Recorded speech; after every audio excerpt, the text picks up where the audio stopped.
your bosses may not satisfy with you.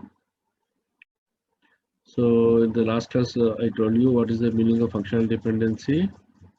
Say for example, x derives y. If you know the x value, then you know the y value. Or else, I got the form also. When you are having the relation instance R, where that in the tuple 1 and tuple 2, if the x value from the tuple 1 equal to x value from the tuple 2, then y value from the tuple 1 must equal to the y value in the tuple 2. Okay? అంటే ఇక్కడ x value same ఉంటే y value కూడా same ఉంటుంది. That is the meaning of the functional dependency. Not only we start with the particular thing, we are having a lot of other rules and regulations in order to identify the functional dependencies in closure sets. Okay, actually in the closure sets we need to do a lot of practice. Later I may send a couple of things. Maybe it is not part of the syllabus, but I will send a couple of things if possible. Whenever we are getting offline classes, we'll handle this particular part once again. Clear? So in particularly, say for example here, where we need to identify some additional rules and regulations in the functional dependency. Is my voice is audible to you? Be careful. Right, thank you. So the SSI, if you know the SSI number, if you know the DAD number, forget about whatever we are writing here. Okay, SSN derives DAD, or DAD derives from SSN. Okay, so that means simply SSN, no, the functional dependency SSN derives DAD is indicating. If you know SSN, you know the DAD also. We are having say one more rule, DAD derives LOT. What it indicates? If you know the DAD, you can know LOT also. But we are already having a rule, SSN derives DAD. So the thing is, from SSN we can get a DAD, from DAD we can get LOT. So that we can imply one more rule called as SSN derives LOT also. One more rule we can create. That is by it implies. Okay. That is the rule, the third rule, whatever the way we are getting from the first two rules, we call it as a closure set. We call it as a closure set. Okay. So the closure set, if the capital F is the functional dependencies, small f is the instance of a functional dependencies. Okay. Then F plus nothing but F closure of F is the set of all functional dependencies that are implied by F. So we are having say 4-5 rules in the functional dependencies. The 4-5 functional dependencies may derive some more. So till the extent if you are identifying no more rules are possible, we need to identify all the rules.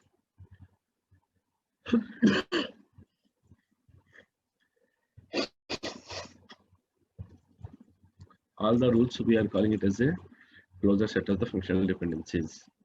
Okay. So here the thing is, we are having a couple of Armstrong axioms. Okay. The Armstrong is given the 3 different types of rules. One is the reflexivity. What is reflexivity is telling us, say for example, y is the set of attributes. We are having a set of attributes. Let me call it as a y. But when you are identifying x is subset of y, okay, ante x lo y lone x kuda undi, then easily we can say if you know y, you know x also. Okay. What happens if the same fields on the left hand side and right hand side? Okay, we'll discuss in the next class. Okay, but the thing is here, the y is set of attributes x, proper set of then y derives x. అలాంటప్పుడు y తెలిస్తే x కూడా తెలుస్తుంది. Augmentation rule. What is the meaning of augmentation rule is, say for example we are having a rule x derives y అంటే x అనే attribute value తెలిస్తే y అనే attribute తెలుస్తుంది. Okay, then if you are adding any attribute both the left hand side and right hand side also legal.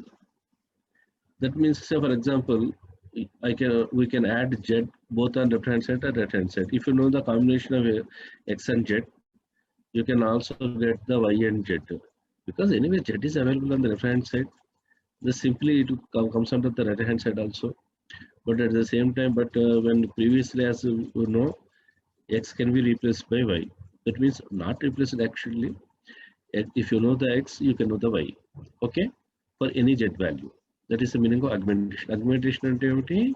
Left side, right side same ఒక attribute value కనుక add చేస్తే then augmentation rule అంటాము. Okay, we can represent because we are having a various instances where to represent the attributes. Various instances to represent the attributes. Based on the attributes, we are deciding whether you want to decompose or not. Okay. And also we are having this rule number 2 is we need to maintain the dependency preservation also. Be careful. Okay. Then we are having the third rule called as the transitivity rule. What is the meaning of transitivity rule is telling us is, if you know x, you know y. Then if you know y, you know z. What it mean? X తెలిస్తే y తెలుస్తుంది, y తెలుస్తుంది, z తెలుస్తుంది. ఆటోమేటిక్గా x తెలిస్తే z తెలిసినట్టే. Automatically x తెలిస్తే z తెలిసినట్టు. ఎందుకంటే through intermediate variable y we are reaching to z. So this is going to be an additional rule. X derives z can be derived using the rule transitivity. Okay, right. These are the rules. Apart from these particular rules, we are having 2 more additional rules. These 3 are called as Armstrong axioms. In addition with this particular thing, we are having the 2 more rules called as union and decomposition. We are having 2 more conditions called as union and decomposition. What is the union condition means? Say for example, if we are having the 2 rules, you are having the 2 rules where the 2 rules left hand side is same, but right side is different. Then you can merge. That means x derives y and x derives z. X తెలిస్తే y తెలుస్తుందని చెప్తున్నాం, x తెలిస్తే z కూడా తెలుస్తుందని చెప్తున్నాం. Why can't we say x తెలిస్తే y and z రెండు తెలుస్తాయని ఎందుకు చెప్పకూడదు? Clear? So that is called as a union rule. Clear? So ఇంతకుముందు చెప్పిన డెఫినేషన్ లో కూడా 2 టూపుల్స్ లో x వాల్యూ సేమ్ ఉంటే y వాల్యూ సేమ్ ఉంటుంది అని. దాని అర్థం ఏంటి? అక్కడ x వాల్యూ తెలిస్తే ఆటోమేటిక్గా y వాల్యూ తెలుస్తుంది అని. ఓకే, అంటే అదే వాల్యూ వస్తున్నప్పుడు ఇంకో వాల్యూ రాదు కాబట్టి x వాల్యూ తెలిస్తే y వాల్యూ తెలుస్తుంది, right. Then come to the decomposition is the reverse of the union. If you say x తెలిస్తే y and z తెలుస్తున్నాయి అనుకుంటే, if based on the necessity you can divide this particular into 2 rules. X derives y and x derives z. That is called as decomposition rule. Clear? The only thing is you are applying this particular functional dependencies recursively based on is there any legal and logical association between attributes or not. Okay, say for example in the previous condition we are having the contracts that table contracts table where we are identifying CAD, SID, JID, TID, BID. All this we are identifying the first names. Let it call as C is equal to CS, JD, PQV. Don't forget about whatever the column names it is. But only thing is here, what is our intention is, you are having a set of columns. From the set of columns, you may choose one or more number of columns as a key, or candidate key, or primary key. Let's see. What it the C is indicated. If you are writing a rule like C derives CS, JD, PQV, the C can be on the right hand side or not, no problem. But we are writing the C derives all the right hand side. What it is indicating is, if you know the C value, then automatically you know the other values. That is the meaning. If you are identifying any of such condition, then you can write a functional dependency. Similarly, here we're writing one more functional dependency like project purchases, whatever it may be, each part using the single contract. In the particular project, purchasing the parts using single contract. So every purchase is having a single contract. Okay, so if you know the purchase, then you know the contract person. Okay, if you know the purchase, you can know the contact person. If you identify any such condition, then you can write it as a functional dependency. JP derives C. Similarly, if you say some department is having, you are getting one part from a supplier, then definitely if you know the part, then you can know the supplier. Or when you know the department the part, then you can know the part. Okay, both. So that is the meaning of functional dependency. And that means there is an association between those things. Similarly, the JP derives C, C derives something means once again, using the transitivity rule, you can say JP derives CSJD PQV. Okay, you are recursively applying, you are identifying, logically thinking, రెండు attributes మధ్యలో relation ఉందా ఉంటే FD అని రాద్దాం. Okay, ఎందుకంటే that FD is indicating there is association between two variables. Okay, right.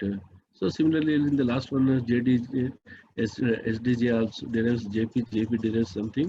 Once again by transitivity, SDJ derives remaining thing. Okay.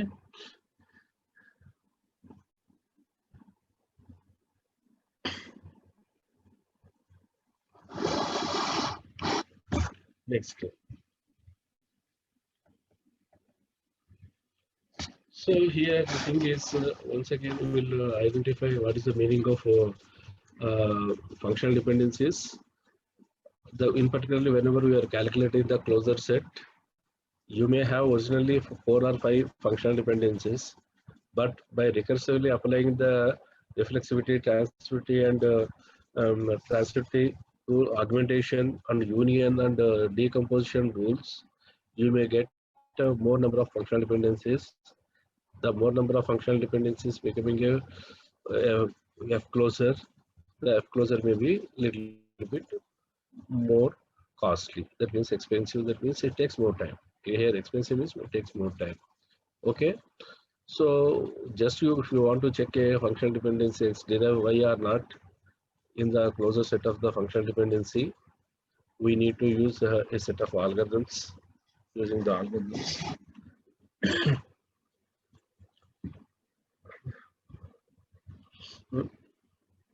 you can derive all attributes A where X derives the F closure or not. Okay, we'll explain once again this the algorithms not necessary as well, but we'll discuss later. Okay, so that is the meaning of closure set of F. So we are using the 3 rules. We are calling the Armstrong axioms. Using the Armstrong axioms, it is inferring lot of rules. We call it as a closure set of F. Okay, the closure set F is created by inferring rules using the Armstrong axioms on the given set of functional dependencies. And always whatever the functional dependencies X derives Y or Y derives X, X, Y, Z are always refers to the sets of attributes. It may be one or more, okay, but in general it is referencing the set of attributes only. Once again, the Armstrong axioms are reflexivity, augmentation, transitivity. Reflexivity is indicating if the same data is available both left hand side and right hand side, then you can say right hand side whatever you want you can get from the left hand side one, or nothing but X derives Y.